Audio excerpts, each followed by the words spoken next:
সুপ্রিয় দর্শক মণ্ডলী, সুপ্রিয় জান্নাতের যাত্রী ভাই ও বোনেরা, আসসালামু আলাইকুম ওয়া রাহমাতুল্লাহি ওয়া বারাকাতুহু। আমাদের নামাজের ভিতর আমরা যখন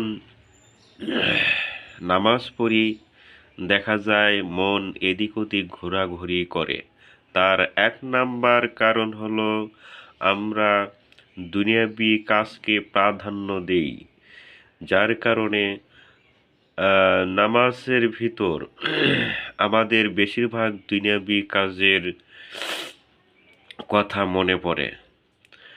সুতরাং আমরা দুনিয়াবি কাজ থেকে ইসলামকে প্রাধান্য দেব।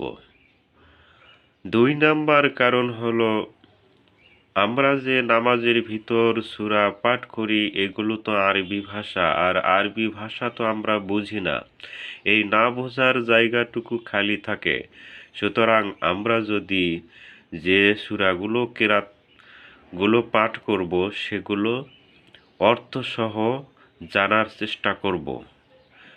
জানার চেষ্টা করব বলতে কি, জানতেই হবে আমাদের, যাতে করে কেরাত পড়ার সময় এই না জানার জায়গাটুকু খালি না থাকে। এই না জানার জায়গাটুকু শয়তান এসে বিভিন্নভাবে কুমন্ত্রণা দিতে থাকে, যার কারণে মন এদিক ওদিক চলে যায়। তো আমার এরপরের ভিডিওতে অর্থসহ কেরাত পাঠ থাকবে, আপনারা সেগুলো শুনবেন ইনশাআল্লাহ।